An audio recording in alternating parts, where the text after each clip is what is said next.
जय हिंद, नमस्कार सभी शिक्षक साथियों को। और आज के वीडियो में दो चीजों पर चर्चा करेंगे। पहली चीज तो ये कि ऐसे अभ्यर्थी जिन्होंने एनआईओएस से डीएलएड किया है, क्या वे वर्ग 3 चयन परीक्षा के लिए पात्र हैं। इसके अलावा हम बात करेंगे कि वर्ग 3 चयन परीक्षा की तैयारी कैसे करें।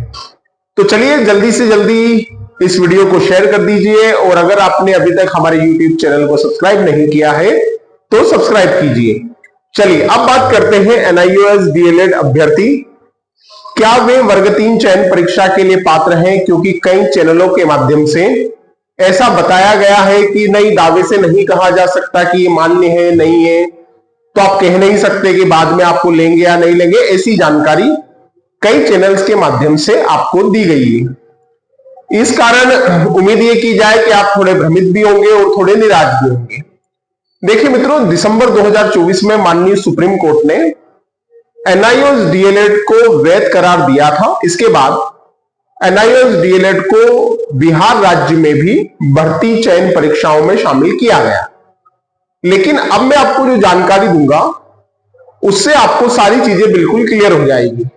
2018 की जो शिक्षक भर्ती परीक्षा रही वर्ग 2 की, और इसके अलावा 2020 की वर्ग 3 की जो चयन परीक्षा रही, आप देखेंगे उसमें एनआईओएस डीएलएड को पूरी तरह से मान्य किया गया है।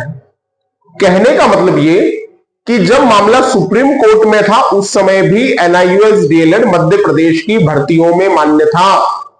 मैं 2020 के कई प्राथमिक शिक्षकों को जानता हूं जिनका एनआईओएस डीएलएड रहा है और वे आज आराम से नौकरी कर रहे हैं। तो आप अपने मन से इस भ्रांति को निकाल दीजिए कि ये मान्य है या नहीं।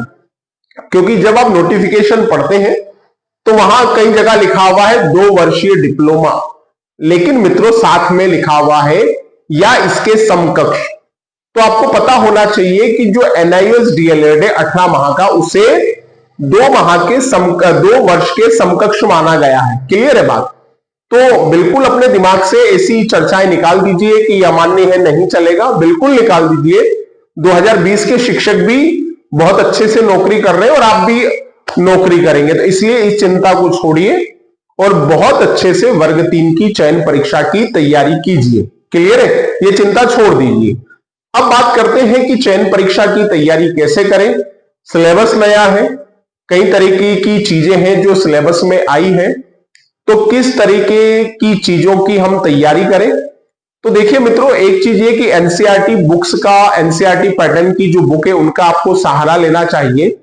हिंदी बहुत अच्छे से तैयार कीजिए। 15 नंबर का हिंदी का पोर्शन है, हिंदी के पोर्शन को बहुत अच्छे से तैयार कीजिए। और लुसेंट का हिंदी आता है, आनंद पब्लिकेशन का हिंदी आता है, प्रयागराज पब्लिकेशन का हिंदी आता है। तो इन सभी किताबों से हिंदी व्याकरण के चैप्टरों को आप तैयार कीजिए। इंग्लिश की ग्रामर भी आप इसी तरीके से अन्य बुक्स से आप तैयार कीजिए। और 15 नंबर का इंग्लिश है, दोनों में अच्छा आपका स्कोर रहे इस प्रकार से इंग्लिश को पढ़िएगा, प्रैक्टिस कीजिएगा। आगे अगर हम बात करें और दूसरी चीजों को हम देखें तो सबसे बड़ी चीज है कि 30 नंबर का साइंस है। तो देखिए मित्रों, 6ठी से 12वीं तक की एनसीईआरटी की जो बुक्स है उनका आप अध्ययन शुरू कीजिए, उनको पढ़िए। इसके अलावा अगर देखें तो लुसेंट का सामान्य विज्ञान भी आता है, उसका अध्ययन भी आपके लिए उपयोगी होगा। या वर्णवाल साहब की बुक्स मिल जाएगी आपको, फिजिक्स, केमिस्ट्री, बायोलॉजी की, वहां से आप इन चीजों का अध्ययन कर सकते हो जो आपके लिए काफी हेल्पफुल रहेगा। इसके अलावा सोशल साइंस की बात की जाए तो बात वही है, सोशल साइंस के लिए आप प्राथमिक रूप से लुसेंट का सहारा ले सकते हैं, लुसेंट से अपना बेसिक कंप्लीट कर सकते हैं। साथ में एनसीईआरटी बुक्स से जो टॉपिक्स आपके दे रखे हैं उसे बहुत अच्छे से कर सकते हैं, चाहे जियोग्राफी हो, चाहे हिस्ट्री हो, चाहे पॉलिटी हो। लेकिन सबसे मेन ध्यान रखिएगा, इकोनॉमिक्स को इग्नोर मत कीजिएगा, क्योंकि वर्ग 2 में सोशल साइंस में सबसे ज्यादा परेशान अगर विद्यार्थी को किसी विषय ने किया है तो वो सोशल साइंस ही है। तो सोशल साइंस का इकोनॉमिक्स पार्ट, तो इकोनॉमिक्स को अच्छे से तैयार कीजिए। इकोनॉमिक्स के छोटे छोटे पार्ट आप तैयार कीजिए, जैसे लोच के सिद्धांत, मांग तथा पूर्ति, जीडीपी, जीएनपी, एनडीपी, एनएनपी, ऐसे टॉपिक, इनके फॉर्मूलेस, बजट के फॉर्मूले, प्राथमिक घाटा, तो इकोनॉमिक्स में जिन चैप्टरों में फॉर्मूले दे रखे उन फॉर्मूलों को आप अच्छी तरीके से प्रिपेयर करें, तैयार करें। मैथ्स के लिए कम से कम आप 3 घंटे निकालें और मैथ्स की प्रैक्टिस करते रहें। एक चीज आप अपने दिमाग में बिठा लें कि हमें कैसे भी करके अपना स्कोर 75 to 80 तक ले जाना है। 75 to 80 हमारा स्कोर जाएगा तो बिल्कुल हम निश्चिंत हो जाएंगे सिलेक्शन प्रक्रिया से कि कहीं ना कहीं हम सिलेक्शन की प्रक्रिया में आराम से पहुंच गए, क्योंकि पद बहुत ज्यादा है, इसमें कोई दो राय नहीं है।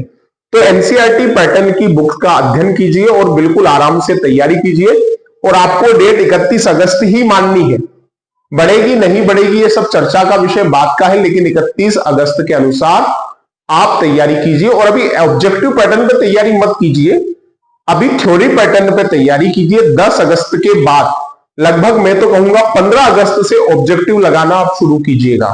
अभी आप सिलेबस कंप्लीट कीजिए, सिलेबस को देखिए, अच्छे से पढ़िए और 15 अगस्त के बाद आप ऑब्जेक्टिव लगाइएगा, उसको देखिएगा। कि ठीक है मित्रों, तो उम्मीद करता हूं मेरे द्वारा दी गई जानकारी आपके लिए उपयोगी साबित होगी। तो मिलेंगे इसी प्रकार अन्य वीडियो में, तब तक के लिए जय हिंद, जय भारत। और किसी भी तरीके से निराश ना हो, चाहे कोई भी अभ्यर्थी हो, अच्छे से तैयारी करें। मिलेंगे अगले वीडियो में, तब तक स्वस्थ रहिए, मस्त रहिए, आनंदित रहिए, प्रसन्न रहिए, क्योंकि ईश्वर ने आपके लिए कुछ सोचा है तो अच्छा ही सोचा होगा। ईश्वर की सोच कभी गलत नहीं हो सकती, ईश्वर हमेशा हमारे लिए अच्छा सोचते हैं, इसे ही मानकर तैयारी कीजिए। तो मिलेंगे अगले वीडियो में, तब तक के लिए जय हिंद, जय भारत।